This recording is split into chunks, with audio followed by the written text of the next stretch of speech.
Echoes of Terror. The Midnight Harlequin. The old fairgrounds on the outskirts of town had been abandoned for decades, swallowed by the encroaching forest and draped in a cloak of decay. Yet, for reasons Charlotte couldn't quite articulate, she felt drawn to it tonight. Maybe it was the dare her coworkers had thrown her way during their late-night shift, or the wine still lingering in her system. Whatever it was, Charlotte found herself gripping a flashlight, her breath frosting in the cold night air, standing before the broken gates of Larchwood Fairgrounds. The iron arch above the entrance still bore faded letters, spelling Larchwood Carnival, thrills for all. Wind whispered through the skeletal remains of the once bustling attractions, pushing a faint squeak from an old Ferris wheel. She told herself it was fine, that the place was just a derelict shell of what it used to be. But something about the air, it felt heavy, oppressive, as if the very ground held secrets too dark to unearth. Her flashlight beam wavered as she stepped inside, boots crunching on loose gravel. All right, one photo of the creepy carousel, she muttered to herself, gripping her phone. And I'm out. She picked her way past shattered booths and the rusted remains of rides. Each step felt louder than the last, each creak and groan of the fairground's decaying structures amplifying in the suffocating stillness. The carousel wasn't hard to find. Its once brilliant colors had faded into ghostly hues.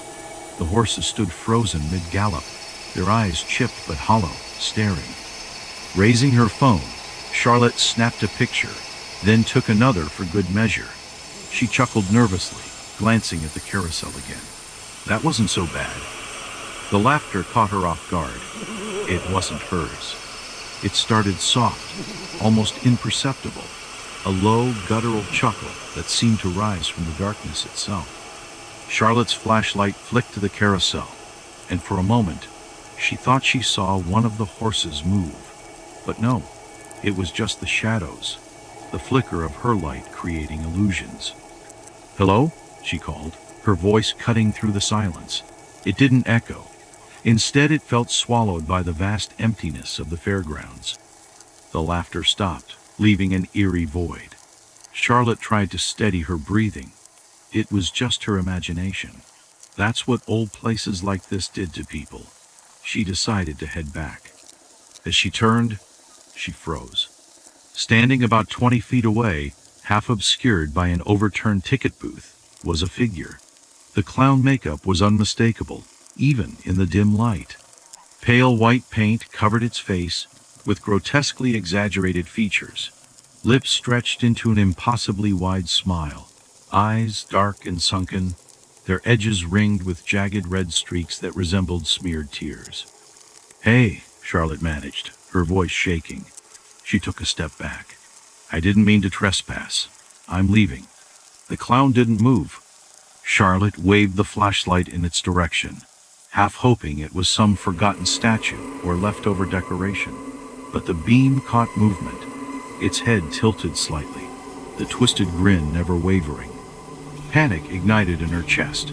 She started backing away, her steps uneven, her flashlight trembling in her hand. The clown followed. It didn't walk, not exactly. Its movements were jerky, its limbs twitching unnaturally. As it advanced, one awkward step at a time, Charlotte turned and bolted, sprinting past the carousel and deeper into the fairgrounds. Her heart hammered as she weaved through the debris, the flashlight's beam bouncing wildly. She risked a glance behind her. It was still there, moving faster now. The grin never left its face. The dark hollows of its eyes locked on her. "Stop following me!" she screamed, her voice high-pitched and desperate. She tripped over an upturned trash can, crashing to the ground. Pain shot through her knee, but she scrambled to her feet, ignoring the sharp throb. Ahead, she spotted the old funhouse, its faded entrance arch still painted with the grotesque face of a jester. The glass maze beyond its doors was shattered and unrecognizable. It was risky, but she didn't have a choice.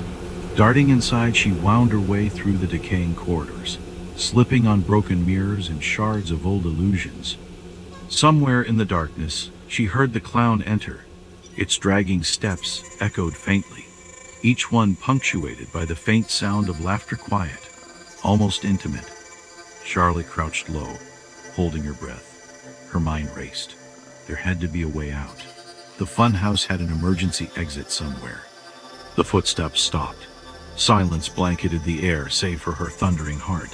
She gripped her flashlight like a weapon, its beams sputtering as the battery began to die. Then, behind her, a whisper. "Do you like to play games?" She screamed, spinning to find nothing there. A sharp, piercing sound came from above. She pointed the flashlight upward and saw it. The clown was perched on the remains of a shattered mirror, limbs bent and twisted at impossible angles. It stared down at her, its head tilted and its grin wider than before, revealing rows of sharp yellowing teeth. Charlotte bolted, crashing through the corridors. The laughter grew louder, following her no matter how many turns she took. It seemed to echo from everywhere, bouncing off walls and crawling under her skin. The exit was close. She could feel it. Bursting through the doors, Charlotte stumbled into the night. But the relief was short-lived. The clown stood ahead of her, waiting. It cocked its head and raised a gloved hand, motioning for her to come closer. "Stay away from me!"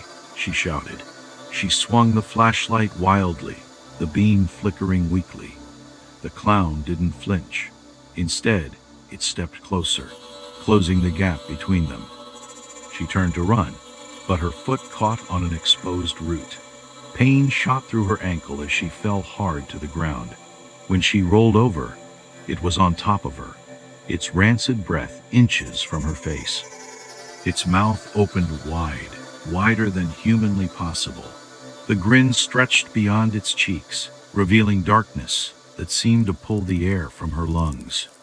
It leaned closer, and in the suffocating black, the last thing Charlotte heard was laughter that didn't stop.